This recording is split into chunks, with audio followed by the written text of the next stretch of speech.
Hello everyone, welcome back to my channel Skill Arc. मैं हूं प्रियंका, आपकी मैथ्स टीचर। और इससे पिछले वीडियो में हमारी एक्सरसाइज 5.1 कंप्लीट हो गई थी। तो अब हमको स्टार्ट करना है एक्सरसाइज 5.2। बट उससे पहले कुछ कॉन्सेप्ट्स हैं जो कि समझना ज़रूरी है। तो आज के वीडियो में उन्हीं को समझेंगे, देन ही हम एक्सरसाइज 5.2 स्टार्ट करेंगे। तो आज के वीडियो में हम सबसे पहले देखने वाले हैं modulus of a complex number.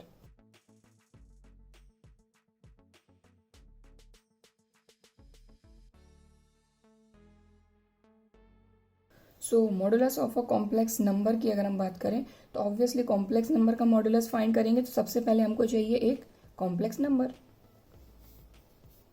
तो हमारे पास एक कॉम्प्लेक्स नंबर हम ले लेते हैं z equal to A plus I B. अब मान लीजिए कि अगर इसका मॉडुलस हमको फाइंड करना है तो सबसे पहले तो मॉडुलस को हम डिनोट किससे करते हैं? मॉडुलस को हम डिनोट करते हैं इस तरह से, मॉडुलस z। ठीक है। अब अगर इस कॉम्प्लेक्स नंबर का मॉडुलस हमको फाइंड करना है तो उसके लिए जो फॉर्मूला होता है वो होता है under root of real part का स्क्वायर प्लस इमेजिनरी पार्ट का स्क्वायर। बात आई समझ में? अगर यहाँ a प्लस आई वी की जगह x प्लस आई वाई होता तो x square plus Y square होता। ठीक है। तो जिस तरह से कॉम्प्लेक्स नंबर चेंज होता है उसी तरीके से उसका मॉडुलस भी चेंज हो जाता है। ठीक है। बात आ गई समझ में कि मॉडुलस हम कॉम्प्लेक्स नंबर का किस तरह से फाइंड करते हैं। तो हमारे पास कोई भी कॉम्प्लेक्स नंबर रहेगा उसमें हम क्या करेंगे, रूट के अंदर रियल पार्ट जो है उसका स्क्वायर प्लस इमेजिनरी पार्ट है उसका स्क्वायर कर देंगे और रूट फाइंड कर देंगे तो उससे हमको मिल जाएगा किसी भी कॉम्प्लेक्स नंबर का मॉडुलस। इतनी बात आगे समझ में। अब इसके लिए मैं कुछ एग्जाम्पल लेके आपको समझा देती हूँ। तो एग्जाम्पल नंबर 1, हमारे पास z इक्वल टू है 3 प्लस आई। 3 प्लस आई ये क्या है? हमारा एक कॉम्प्लेक्स नंबर।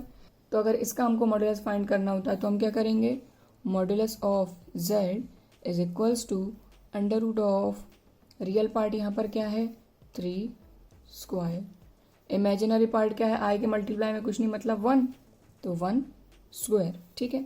अब इसको सॉल्व कर देंगे तो under root of 3 square 9, 1 square 1, 9 plus 1 10। ठीक है। बात आई समझ में? सो यहाँ पर इस कॉम्प्लेक्स नंबर का जो मॉडुलस है वो आ गया अंडर रूट z। ठीक है। एक और एग्जाम्पल से समझ लेते हैं। z equals to 2 minus 5i। ठीक है। तो इसका हमको मॉडुलस फाइंड करना है। तो modulus z equal to under root of real part क्या है यहाँ पर 2 और रियल पार्ट इमेजिनरी पार्ट, ये सारी चीज़ें क्या होती हैं ये हम देख चुके हैं इससे जो पिछले वीडियोज हैं उनमें। तो पिछला वीडियो था जिसमें हमने एक्सरसाइज 5.1 खत्म करी थी। तो पिछला वीडियो नहीं देखा तो ऊपर आपको लिंक मिल जाएगी। इसके अलावा 3 इंट्रोडक्शन वीडियो हैं उनको भी आप देख लीजिएगा। तो उससे ये जो छोटी छोटी चीज़ें हैं ये आपकी क्लियर हो जाएंगी। ठीक है। तो यहाँ पर देखें 2 माइनस 5i, तो 2 है आपका रियल पार्ट, तो रियल पार्ट का स्क्वायर प्लस इमेजिनरी पार्ट क्या है -5। तो माइनस साइन के साथ है तो माइनस साइन के साथ ही लेना है, तो -5 स्क्वायर। बात आ गई समझ में? अब यहाँ पर हम क्या करेंगे, 2 का स्क्वायर कितना हो गया 4 प्लस अब -5 का स्क्वायर है तो माइनस माइनस प्लस 5 5 जार 25। ठीक है। देन इसको ऐड कर देंगे तो 25 प्लस 4 29। ठीक। तो यहाँ पर जो हमारा कॉम्प्लेक्स नंबर था z equals to 2 minus 5i, इसका मॉडुलस z आ गया है, मतलब मॉडुलस आ गया है अंडर रूट 29। ठीक है। एक और एग्जाम्पल ले लेते हैं। सो अब देखें जो हमारा कॉम्प्लेक्स नंबर है वो है z equals to -5 plus root 2i।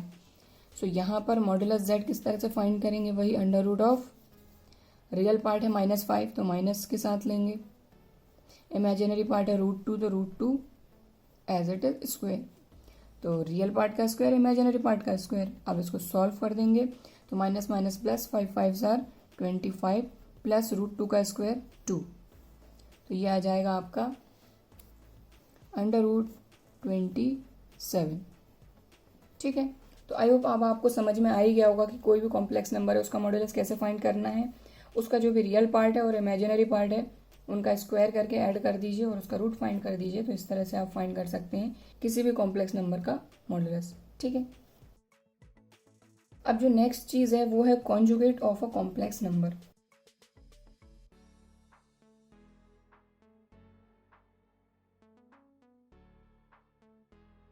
तो कोई भी कॉम्प्लेक्स नंबर है उसका कॉन्जुगेट अगर हमको फाइंड करना है तो कॉन्जुगेट एक्चुअल में होता क्या है। तो सबसे पहले तो हम एक हमारा ले लेते हैं कॉम्प्लेक्स नंबर जिससे कि हम उसका कॉन्जुगेट फाइंड कर सकें। ठीक है, तो let z equals to a plus I B, ये क्या हो गया हमारा एक कॉम्प्लेक्स नंबर।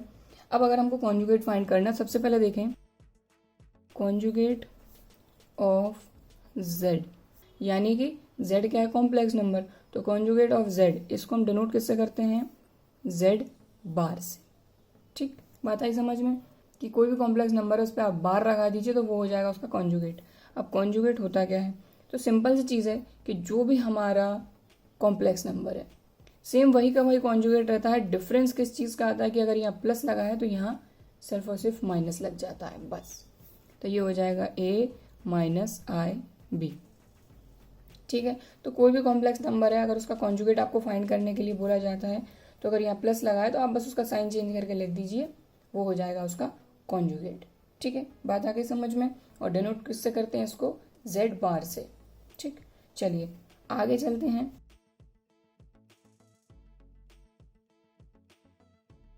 अब आप सोचेंगे कि मल्टीप्लिकेटिव इनवर्स तो हमको पता है तो मैं आपको दोबारा यहाँ क्यों पढ़ा रही हूँ। नहीं, आपको ये चीज़ पता है, मानती हूँ कि मल्टीप्लिकेटिव इनवर्स ऑफ z क्या होता है, लेकिन इसी से एक आइडेंटिटी बनेगी, इसी से एक तरह का हमारा फॉर्मूला बनेगा, तो वो यहाँ पर हम देखने वाले हैं। तो कैसे, तो देखिए multiplicative inverse of z equal to a plus I B, मतलब जो हमारा कॉम्प्लेक्स नंबर है वो है z equal to a plus I B. अब इसका मल्टीप्लिकेटिव इनवर्स क्या होता है, तो हमको एक चीज़ तो पता ही है कि भाई z का मल्टीप्लिकेटिव इनवर्स क्या होता है 1/z। मल्टीप्लिकेशन का उल्टा क्या होता है डिवीजन, तो इसको हम लिख देंगे डिवीजन में, तो 1/z। तो ये क्या हो गया इसका मल्टीप्लिकेटिव इनवर्स। अब इसको थोड़ा सा आगे सॉल्व करते हैं, तो ये हो गया 1/z, यानी कि हमारा कॉम्प्लेक्स नंबर यहाँ पर क्या है a प्लस आई बी। ठीक है, तो लिख दिया हमने a प्लस आई बी। ठीक है, और जैसा कि मैंने आपको बताया कि भाई डिनोमिनेटर में हम i नहीं लिखते हैं। क्यों नहीं लिखते हैं, देखिए i की वैल्यू क्या होती है √-1, तो वैसे भी रूट वाली वैल्यूज भी हम डिनोमिनेटर में नहीं लिखते हैं, राइट। तो हम क्या करेंगे इसका रैशनलाइजेशन। अब वो कैसे करते हैं हम, तो भाई ये प्लस का है तो यहाँ पर a minus I B upon a minus I B, इससे हम मल्टीप्लाई और डिवाइड कर देते हैं। मैंने आपको बताया था कि रैशनलाइजेशन में क्या करते हैं कि जो भी साइन यहाँ है उसका उल्टा साइन लेके, प्लस है तो हमने माइनस लिया और मल्टीप्लाई कर दिया, डिवाइड कर दिया, ये होता है रैशनलाइजेशन। ठीक है, और अगर ध्यान से देखें तो ये a minus I B, a plus I B का क्या है कॉन्जुगेट ही तो है ना। ठीक है, तो चलिए उसको आगे देखेंगे, इसको थोड़ा सा आगे सॉल्व करते हैं। तो देखें तो a माइनस आई बी का मल्टीप्लाई 1 में, तो ये आ गया a माइनस आई बी। ठीक है, यहाँ पर देखें डिनोमिनेटर में तो a plus B a minus B, मतलब कि यहाँ पर a plus B minus B का फॉर्मूला लग रहा है। चेंज क्या आ रहा है कि यहाँ a तो a है लेकिन b क्या है आपका आई बी। ठीक है, तो a plus B a minus B a square minus B square. ठीक, बात आई समझ में। आगे सॉल्व करेंगे तो a माइनस आई बी तो एज इट इज़ है अपॉन ये आ जाएगा a square minus I square B square. ठीक है, तो ये आ जाएगा a minus I B upon a square minus B square और आई स्क्वायर की वैल्यू -1। देन ये आगे आ जाएगा a minus I B upon a square minus minus plus B square. ठीक है ना, सिंपल सी कैलकुलेशन थी जो कि हम पिछले वीडियोस में कई सारे क्वेश्चन में कर चुके हैं। यहाँ पर क्या था a स्क्वायर था, a स्क्वायर लिखा माइनस दोनों पे स्क्वायर अलग अलग कर दिया तो आई स्क्वायर बी स्क्वायर। ठीक, ये स्क्वायर। ठीक, तो आई का स्क्वायर अलग बी का स्क्वायर अलग। देन अगली स्टेप में क्या किया, a स्क्वायर तो एज इट इज है, बी स्क्वायर भी एज इट इज है, आई स्क्वायर की वैल्यू हमने पुटअप कर दी -1।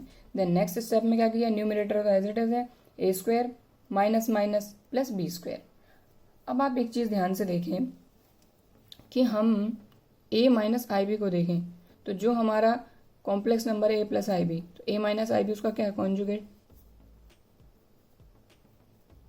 ठीक है, अपॉन अब इसको देखें a square plus B square, तो ये a square plus B square तो आपको यहाँ पर भी दिख रहा है लेकिन यहाँ रूट है, तो अगर यहाँ ये जो रूट है ये इक्वल्स टू किस तरफ जाएगा तो स्क्वायर में कन्वर्ट हो जाएगा। मतलब मॉडुलस z का स्क्वायर इक्वल टू क्या होता है a square plus B square. तो यहाँ हम लिख सकते हैं मॉडुलस z का स्क्वायर लिख सकते हैं ना। ठीक है, देखिए समझाती हूँ, यही समझाती हूँ। ये क्या है आपका modulus z equal to under root of a square plus B square. अब स्क्वायर जब इस तरफ आता है तो रूट में कन्वर्ट होता है, और रूट इस तरफ जाएगा तो वापस स्क्वायर में कन्वर्ट हो जाएगा। तो अगर यहाँ देखें तो ये जो रूट है ये इक्वल्स टू कुछ तरफ चला गया तो मॉडुलस जेड पे क्या आ जाएगा, स्क्वायर, और यहाँ पर सिर्फ क्या बचेगा, ए स्क्वायर प्लस बी स्क्वायर। ठीक है ना। तो बस यही चीज़ मैंने यहाँ देखी, और यहाँ पर ए स्क्वायर प्लस बी स्क्वायर की प्लेस पर मैंने लिखा मॉडुलस जेड का स्क्वायर। ठीक है। तो ये किसके इक्वल में आया, 1/z था, 1/z को सॉल्व कर रहे थे, तो 1/z इक्वल टू हमारा आ गया conjugate of z upon modulus z का स्क्वायर। ठीक। अब इसमें क्रॉस मल्टीप्लाई करेंगे, मतलब थोड़ा सा सिंप्लीफाई करके सॉल्व कर लेंगे। मॉडुलस z स्क्वायर का मल्टीप्लाई 1 में किया तो modulus z square equal to z into z बार, तो z टू जेड बार। तो एक रिजल्ट हमको ये मिल गया। ठीक है। कि अगर मान लीजिए कभी हमको ज़रूरत पड़ती है तो इस रिजल्ट का हम यूज़ कर सकते हैं। मान लीजिए कि हमको मॉडुलस जेड की ज़रूरत है और वहाँ पर z इंटू जेड बार है, मतलब z और उसका कॉन्जुगेट, कोई भी कॉम्प्लेक्स नंबर और उसका कॉन्जुगेट मल्टीप्लिकेशन में, तो उसकी जगह पे हम लिख सकते हैं मॉडुलस जेड का स्क्वायर। तो इस तरह के और भी कई सारे रिजल्ट हैं जो कि मैं आपको यहाँ पर बताने वाली हूँ। तो एक तरह का तो ये रिजल्ट है। ठीक है। तो आगे और देख लेते हैं। ये हो गया फर्स्ट। सेकेंड, अगर मान लीजिए कि z1 इंटू z2 दोनों मॉडुलस के अंदर हैं तो यहाँ पर हम इनको अलग अलग करके भी लिख सकते हैं, मॉडुलस z1 मॉडुलस z2। ठीक। थर्ड, z1 अपॉन z2 पूरा एक साथ लगा है मॉडुलस, तो इसको भी अलग अलग कर सकते हैं, z1 का मॉडुलस अपॉन z2 का मॉडुलस। लेकिन वही बात है कि जो हमारा z2 है वो 0 नहीं होना चाहिए। ठीक है। बात आई समझ में। नेक्स्ट देखते हैं फोर्थ, z1 इंटू z2 एक साथ इस पे लगा हुआ है बार, तो इसको हम अलग अलग भी कर सकते हैं, z1 z2। ठीक है। देन नेक्स्ट, अब मल्टीप्लाई था यहाँ पर, मतलब बीच में डॉट था, यहाँ पर ये हो सकता है कि z1 प्लस माइनस z2, यानी प्लस भी हो सकता है माइनस भी हो सकता है। और अगर एक साथ बार लगा है तो इसको भी हम अलग अलग कर सकते हैं, z1 बार प्लस माइनस z2 बार, सिंपल। ठीक है। Then next, z1 upon z2 लगा है, इस पर ब्रैकेट लगा है और एक साथ पूरे पे लगा है बार, तो इसको भी हम अलग कर सकते हैं, z1 bar upon z2 bar. But यहाँ पर वही बात है कि z2 is not equal to 0। ठीक है। बात आई समझ में क्लियरली। तो यहाँ पर अभी हमने क्या देखा, modulus of a complex number देख लिया। मॉडुलस के लिए मैंने आपको 3 एग्जाम्पल भी करके बता दिए कि अगर कोई भी कॉम्प्लेक्स नंबर होता है और अगर उसका मॉडुलस आपको फाइंड करना होता है तो आप किस तरह से कर सकते हैं। एक और तरीका है इसका मॉडुलस फाइंड करने का, तो वो हम आगे देखने ही वाले हैं, तो देखेंगे ही, लेकिन ये एक तरीका इसका है। ठीक है।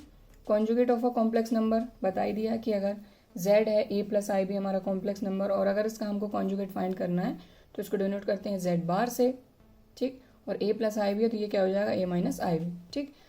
और ये तो मैंने एक तरह का आपको जो भी रिजल्ट है वो बताया कि किस तरह से कर सकते हैं, कि मल्टीप्लिकेटिव इन्वर्स ऑफ z क्या है, 1/z। इसको सॉल्व किया तो हमको मिला ये, लेकिन इसको हमने देखा तो a माइनस आई भी तो कॉन्जुगेट है, और a square plus B square क्या है, मॉडुलस z का स्क्वायर है। ठीक है। तो इस तरह से रिजल्ट हमको ये मिल गया क्रॉस मल्टीप्लाई करने की। इसी तरह के और भी कुछ रिजल्ट हैं जो कि यहाँ पर मैंने आपको बता दिए और काम भी आ सकते हैं। ठीक है। तो आई होप आपको ये जो चीज़ है ये समझ में आई होगी, वीडियो पसंद भी आ रहा होगा, और अगर वीडियो पसंद आ रहा है तो वीडियो को एक लाइक ज़रूर करिए। चलिए अब आगे बढ़ते हैं और देखते हैं आर्गन प्लेन।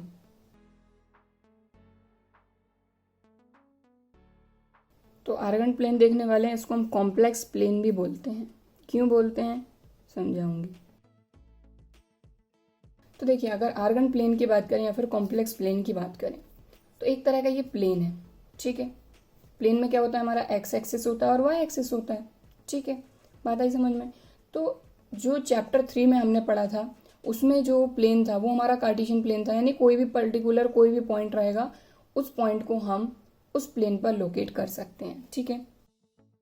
थोड़ा सा समझते हैं। सो एक तरह का प्लेन है ये, एक्स एक्सिस है इसमें, और वाई एक्सिस है। ये पॉजिटिव एक्स, ये नेगेटिव, ये पॉजिटिव वाई, ये नेगेटिव वाई, और ये है ओरिजिन। ठीक है, बात आगे समझ में। तो ये तो एक तरह का प्लेन है, लेकिन अगर हम इस पर कोई भी पर्टिकुलर पॉइंट को लोकेट करते हैं तो वो तो हमारा होता है कार्टेशियन प्लेन, जो कि आपने चैप्टर 3 में पढ़ा है, और भी पहले कई सारे जो पॉइंट्स हैं आपने प्लेन पर लोकेट करे हैं, तो वो एक तरह का होता है आपका कार्टेशियन प्लेन। लेकिन यह है आर्गन प्लेन में जो समझाने वाली हूँ, वो है आर्गन प्लेन। तो अगर देखा जाए तो दोनों के दोनों ही प्लेन सेम होते हैं। डिफरेंस किस चीज़ का आता है यहाँ पर कि इस पे जो भी पॉइंट लोकेट होगा, कोई भी पॉइंट रहे फिर वो चाहे, तो वो जो भी पॉइंट रहेगा वो एक कॉम्प्लेक्स नंबर के करस्पॉन्डिंग रहेगा। बात आई समझ में? कैसे? देखिए समझाती हूँ। जैसे मान लीजिए यहाँ पर कोई पॉइंट है ए, ठीक है, इसके कोऑर्डिनेट्स हैं 2,4। ठीक, तो आप बोलेंगे हाँ इसी तरह का तो हमारा कार्टेशियन प्लेन होता है, कोई भी पॉइंट हम यहाँ पर लोकेट कर सकते हैं, पॉइंट के कोऑर्डिनेट्स होते हैं। ठीक है, सेम है। लेकिन अगर इस पॉइंट को हम यहाँ पर लिख रहे हैं या फिर इस पॉइंट की हम बात करें, तो अगर ये आर्गन प्लेन है तो यहाँ पर ये पॉइंट किसी न किसी कॉम्प्लेक्स नंबर के करस्पॉन्डिंग होगा, और वो कॉम्प्लेक्स नंबर इन्हीं कोऑर्डिनेट से बनेगा। कैसे? जैसे कि z इक्वल्स टू, तो यहाँ पर जो कॉम्प्लेक्स नंबर हमारा होता है वो जनरली किस फॉर्म में होता है, x प्लस आई वाई ले लो, a माइनस आई वाई ले लो, कुछ भी ले लो। ठीक है, तो यहाँ पर जो पहली वैल्यू है वो हमारी रियल वैल्यू रहेगी और दूसरी वैल्यू रहेगी वो इमेजिनरी। तो यहाँ पर पहली वैल्यू है 2 प्लस आई और सेकेंड वैल्यू है 4। अब बात आई समझ में किस तरह से आर्गन प्लेन में कोई भी पॉइंट किसी भी कॉम्प्लेक्स नंबर के करस्पॉन्डिंग होता है। मतलब कि यहाँ पर कोई भी पॉइंट आप ले लेते हैं इस प्लेन पर, आर्गन प्लेन पे, तो वो किसी ना किसी कॉम्प्लेक्स नंबर के करस्पॉन्डिंग ही होगा। ठीक है, इसलिए इसको कहते हैं हम आर्गन प्लेन या फिर कॉम्प्लेक्स प्लेन, क्योंकि इस पे सारे के सारे पॉइंट जो भी लोकेट हम करते हैं वो सभी किसके करस्पॉन्डिंग होते हैं, कॉम्प्लेक्स नंबर के करस्पॉन्डिंग। ठीक है, अब मान लीजिए यहाँ पर मैंने कोई दूसरा पॉइंट ले लिया, तो क्योंकि देखें यहाँ पर x तो आपका नेगेटिव है, ठीक है, तो मैंने ले लिया -2, ठीक, और y पॉजिटिव है तो ये हो गया 2, 4 ले लिया। ठीक है, तो अगर मैंने -2, 4 लिया तो यहाँ पर अगर जो हमारा कॉम्प्लेक्स नंबर बनेगा वो क्या बनेगा, ये हमारा फर्स्ट क्वाड्रेंट है ना, यहाँ सेकंड क्वाड्रेंट लिखते हैं। तो z इक्वल्स टू वही x प्लस आई वाई, तो z इक्वल्स टू यहाँ पर हमारा पहला जो कोऑर्डिनेट रहेगा, यानी कि ये हमारे कोऑर्डिनेट है -2, 4, ठीक है, जिनको हमने प्लेन पे यहाँ पर लोकेट करा है। ठीक है, अब यहाँ पर मैंने वही बताया कि जो पहला वाला हमारा रहेगा वो रहेगा हमारा x, क्योंकि x एक्सिस पे है। ठीक है, तो -2, तो यहाँ लिखेंगे -2। ठीक, अब ये जो हमारा सेकंड वाला कोऑर्डिनेट है ये y को हमारा डिनोट करेगा, मतलब कि हमारे इमेजिनरी पार्ट को। तो इमेजिनरी पार्ट यहाँ पर 4 है यानी पॉजिटिव है, तो यहाँ प्लस ही लगा देंगे I4। बात आई समझ में? आर्गन प्लेन मेनली यही काम करता है कि इस पे सिर्फ और सिर्फ कॉम्प्लेक्स नंबर को ही लोकेट करते हैं हम। ठीक है, देन तीसरी क्वाड्रेंट देख लेते हैं। ये हो गया B, यहाँ एक और पॉइंट लेते हैं, मान लीजिए C, तो ये हो गया -5, -2। ऑब्वियसली यहाँ पर x भी नेगेटिव है, y भी नेगेटिव है, तो दोनों नेगेटिव होंगे। तो यहाँ पर वही z equals to x plus i y. ठीक है, तो यहाँ पर जो आपका रियल पार्ट है, पहला जो होता है वो रियल पार्ट, दूसरा इमेजिनरी, तो रियल पार्ट भी नेगेटिव है, इमेजिनरी पार्ट भी नेगेटिव है, -5 -i2 -i2। बात आई समझ में? ठीक है, फोर्थ क्वाड्रेंट भी देख लेते हैं।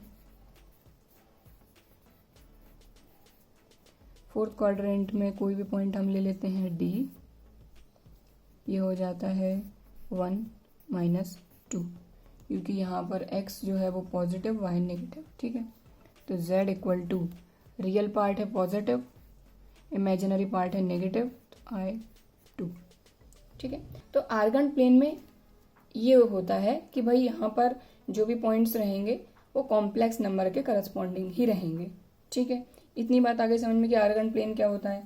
तो जनरली जो हमारा प्लेन होता है उसमें हम पर्टिकुलर किसी भी पॉइंट को लोकेट कर सकते हैं, इसमें भी हम लोकेट कर सकते हैं, लेकिन इससे एक जुड़ी बात यह है कि ये हमेशा जो भी पॉइंट इस पर लोकेट होगा वो किसी न किसी कॉम्प्लेक्स नंबर के करस्पॉन्डिंग होगा, सिंपल।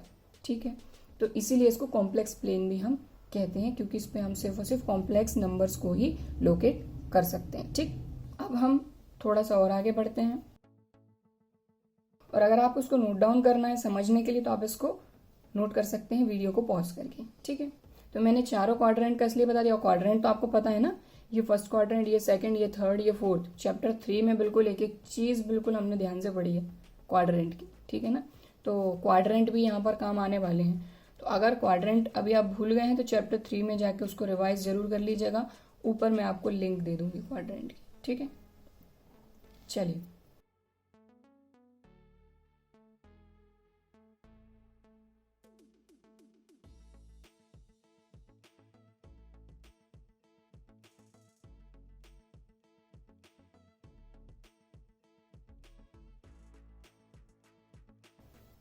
अब नेक्स्ट जो है वो है distance between point p x y and origin 0 0। तो ये तो हमारा ओरिजिन है ही, ये हमको पता ही है। अब यहाँ से मान लीजिए कोई भी पॉइंट है जो किसके करस्पॉन्डिंग है, एक हमारे कॉम्प्लेक्स नंबर के। ठीक है, तो वो पॉइंट हम ले लेते हैं पी।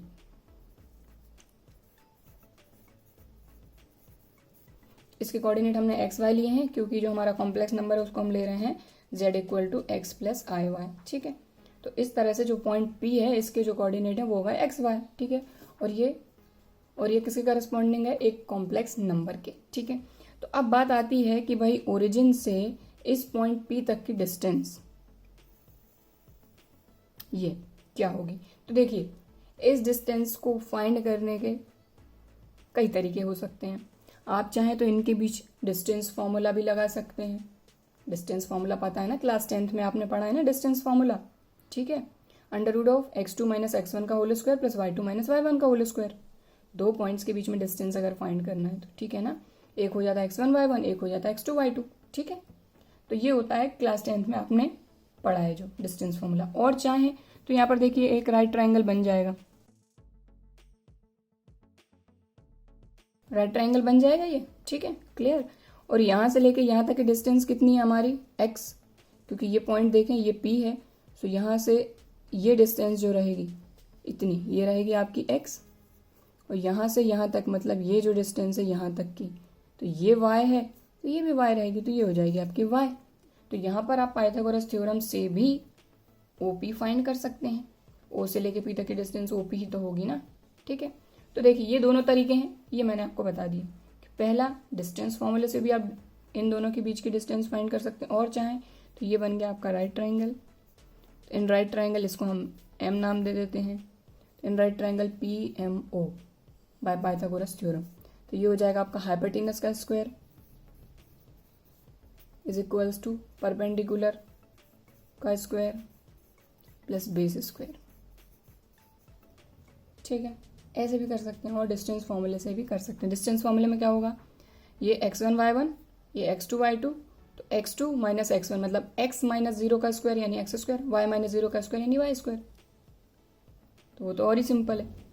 ठीक है, चलिए, तो PM है y स्क्वायर, OM है x स्क्वायर, OP तो हमको फाइंड ही करना है। ठीक है, तो OP स्क्वायर, अब ये दोनों तो प्लस में ही है तो एक्स स्क्वायर को पहले लिख ही सकते हैं, x square plus Y square. अब OP equal to square equal to किस तरफ जाएगा, तो ये रूट में convert, x square plus Y square. अब आपने ये चीज़ कहाँ देखी,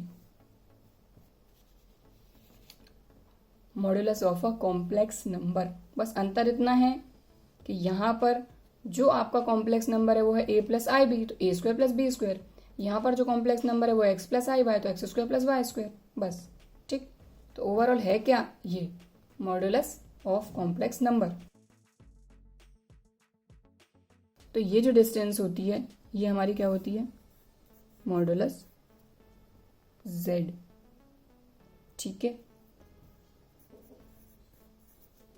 बात आ गई समझ में। ठीक है, तो ये जो भी डिस्टेंस रहेगी ये क्या रहेगी, हमारी मॉड्यूलस z। ये हमने निकाल के यहाँ पर बता भी दिया। ठीक है, बात आई समझ में। अब कुछ इंपॉर्टेंट पॉइंट हैं उनको भी देख लेते हैं। तो देखिए ये सारी चीज़ें मैं आपको इसलिए बता रही हूँ क्योंकि आगे आपको ये सारी चीज़ बीच में कहीं ना कहीं काम आने वाली हैं।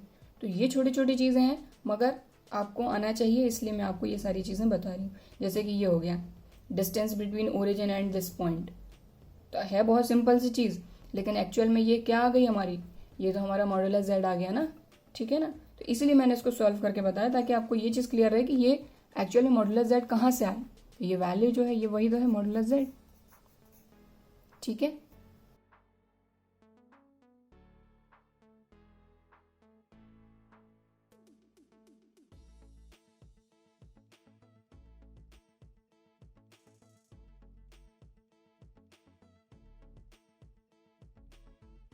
अब इस चीज़ को पूरा लिखने से पहले मैं आपको एक बार इधर समझाती हूँ अच्छे से, ठीक है। अब यहाँ पर आप देखें जैसे कि ये हमारा क्या है, आर्गन प्लेन है, ठीक है। तो ये वही हमारे कॉम्प्लेक्स नंबर के करस्पॉन्डिंग होता है, ठीक है। मान लीजिए कि यहाँ पर एक्स एक्सिस पर जितने भी पॉइंट, जैसे यहाँ पर क्या है, ये 2 है, -2, -5 और 1, ठीक। तो ये किसको डिनोट कर रहे हैं, एक्स एक्सिस को। अब मान लीजिए कि सिर्फ एक्स एक्सिस पर जो पॉइंट हैं उन्हीं को अगर हमको लिखना है, कॉम्प्लेक्स नंबर के करस्पॉन्डिंग लिखना है, तो कैसे लिखेंगे।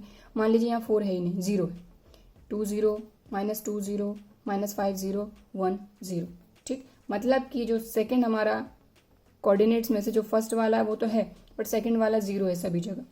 तो ये क्या हो जाएगा हमारा, यहाँ हो जाएगा 2 + i0, -2 + i0, -5 + i0, 1 + i0। बात आई समझ में कि नहीं है। देखिए यहाँ पर मैं आपको लिखकर समझाती हूँ। अगर मान लीजिए कि यहाँ पर है सिर्फ 2 और 4 की प्लेस पर है, मतलब y जो है वो है 0, ठीक। तो अगर इससे हमारा कॉम्प्लेक्स नंबर बनेगा तो वो क्या बनेगा, 2 0 है मान लीजिए, मतलब x होना चाहिए हमारा सिर्फ -2 4 -5 0,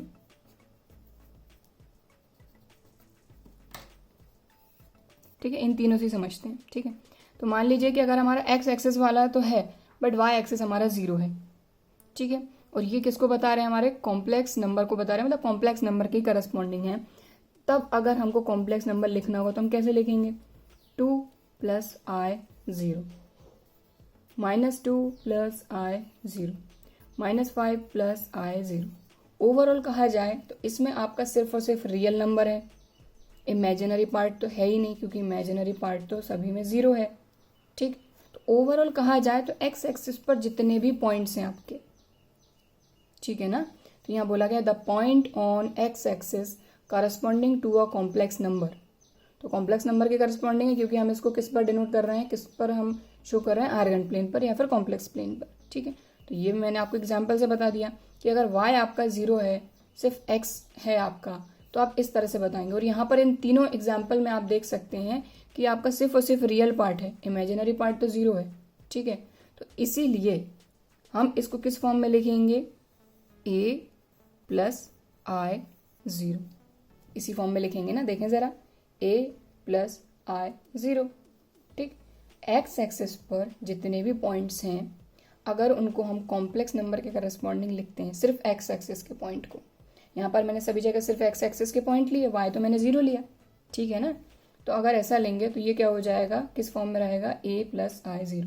तो ये क्यों होगा ये समझाने के लिए मैंने आपको ये एग्जाम्पल बताया और इससे मैंने आपको ये चीज़ समझाई, ठीक है। बात आ गई समझ में क्लियरली। और इसीलिए जो हमारा एक्स एक्सिस होता है, जो हमारा एक्स एक्सिस होता है उसको हम कहते हैं रियल एक्सिस, ठीक है। बात आ गई समझ में, चलो।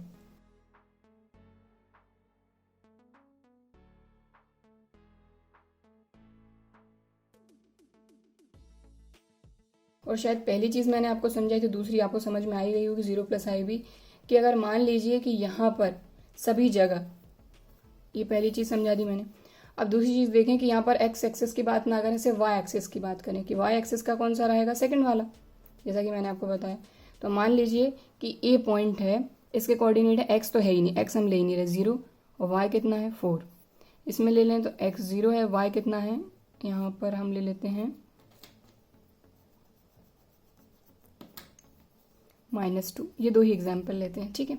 तो एक्स एक्सिस की बात ना करते उसे वाई एक्सिस की बात करें तो यहाँ पर हमने लिखा है and the point on y axis corresponding to the complex number of the form. तो यहाँ पर देखें इसको किस तरह से लिखेंगे आप 0+i4, ठीक। इसको कैसे लिखेंगे 0 और ये -2 तो -i2। ओवरऑल देखा जाए तो उसको कैसे लिखेंगे 0+ib, क्योंकि यहाँ पर सिर्फ हमारे पास क्या रहेगा इमेजिनरी पार्ट। तो अगर एक्स एक्सिस की बात करें तो यहाँ पर सिर्फ रियल पार्ट है, वाई एक्सिस की बात करें तो इसमें क्या है इमेजिनरी पार्ट है। और वैसे भी कोऑर्डिनेट को देखें तो कोऑर्डिनेट में पहला जो है हमारा वो एक्स की वैल्यू है, दूसरी हमारी वाई की वैल्यू है।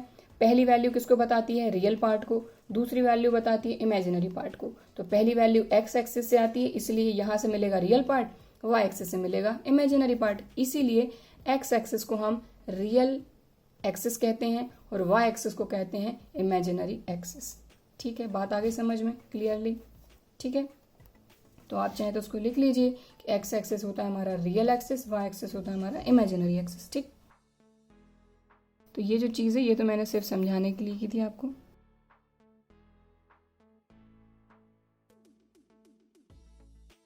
ठीक है, इतनी बात आ गई समझ में। अब इसमें एक इम्पॉर्टेंट चीज़ और है तो उसको भी हम देख ही लेते हैं। तो यहाँ पर देखें सिंपल सी चीज़ है कि अभी हमने पढ़ा कॉन्जुगेट किसी भी कॉम्प्लेक्स नंबर का, तो उसी से रिलेटेड है ये पॉइंट। तो जो नेक्स्ट पॉइंट है उसको थोड़ा सा समझाना पड़ेगा। तो यहाँ समझें कि z इक्वल टू क्या है हमारे पास a+i_b, x+i_y, a+i_b कुछ भी ले सकते हैं आप, है ना। तो मैं तो कुछ भी ले लेती हूँ, यहाँ पर a+i भी ले लेती हूँ, कभी x+i_y, तो कॉम्प्लेक्स नंबर है इसी फॉर्म में रहेगा। ठीक है, तो ये हो गया। अब इसका कॉन्जुगेट क्या होता है अभी हमने देखा था, आज के ही वीडियो में देखा है। कॉन्जुगेट क्या होता है, इसको हम z बार से डिनोट करते हैं और ये क्या होता है हमारा a-i_b। ठीक है, अगर ये प्लस में है तो यहाँ आ जाता है माइनस। ठीक, अब क्योंकि हम आर्गन प्लेन पढ़ रहे हैं तो आर्गन प्लेन में क्या होता है कि जैसे इसके कोऑर्डिनेट देखें आप, जैसे ये क्या है आपका एक कॉम्प्लेक्स नंबर है, इसका कॉन्जुगेट भी आपका एक कॉम्प्लेक्स नंबर है। ठीक है, तो इसके कोऑर्डिनेट की बात करें तो ये क्या हो जाएगा a, b।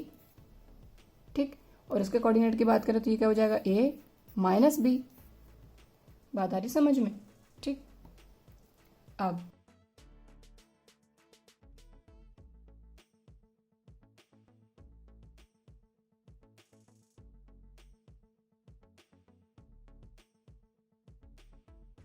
तो यहाँ पर ये हमारा आर्गन प्लेन। ठीक है, अब अगर हम इसको यहाँ पर लोकेट करते हैं, इसको भी और इसको भी, तो यहाँ पर देखें लेट सपोज कि ये है हमारा a, b, ये है -a, ये है -b, ये है a, b, c और इस तरह से और भी आगे रहेगा। ठीक है, तो मेन हमको जिसकी ज़रूरत है हम सिर्फ उसको देख रहे हैं।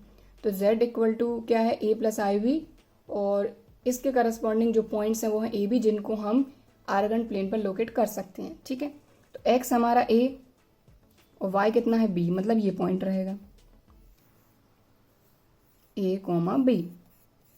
ठीक है, अब इसको लोकेट करना है तो a पॉजिटिव है तो ये, और b है नेगेटिव मतलब ये, तो ये आ गया।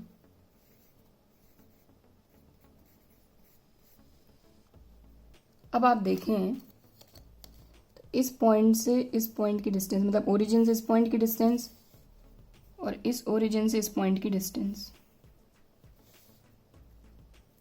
ओवरऑल कहा जाए तो यहाँ से यहाँ तक इसको ज्वाइन कर दीजिए, यहाँ से इसको यहाँ ज्वाइन कर दीजिए।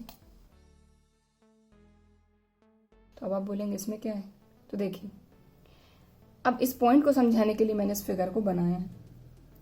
तो अगर ज्योमेट्रिकली देखें इन आर्गन प्लेन,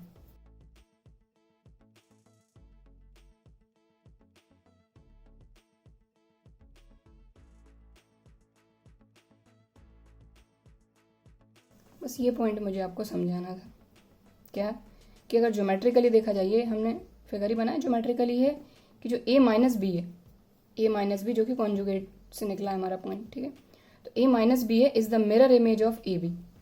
मिरर इमेज ही तो है ना, देख पा रहे हैं आप कि यहाँ जो बना है वो बिल्कुल मिरर इमेज बन रही है यहाँ पर। ठीक है, तो ये जो पॉइंट था ये मुझे समझाना था, इसलिए मैंने आपको फिगर बना के यहाँ पर समझा दिया, क्योंकि ऐसे शायद आपको समझ में नहीं आता। ठीक है, तो अगर आर्गन प्लेन की बात करें ज्योमेट्रिकली, तो जो कॉन्जुगेट होता है हमारा, उसके जो पॉइंट्स होते हैं वो हमेशा क्या होते हैं, मिरर इमेज होते हैं हमारा जो भी कॉम्प्लेक्स नंबर रहता है उसका। ठीक है, सो आज के वीडियो में बस इतना ही। बाकी और भी चीज़ें भी रह गई हैं जो कि मुझे आपको समझानी है, तो वो मैं समझाऊंगी अगले वीडियो में। और आई होप आपको आज के वीडियो में जो भी सारी चीज़ें मैंने समझाई हैं वो अच्छी तरीके से समझ में आई होंगी, वीडियो भी पसंद आया होगा। और अगर वीडियो पसंद आया है तो वीडियो को एक लाइक ज़रूर कर दीजिएगा। और अगर अभी तक चैनल सब्सक्राइब नहीं किया है तो इसी तरह के और वीडियोस के लिए चैनल को सब्सक्राइब करने के साथ साथ बेल आइकन को भी क्लिक करिए। चलिए फिर मिलते हैं अगले वीडियो में, तब तक के लिए बाय एंड थैंक यू।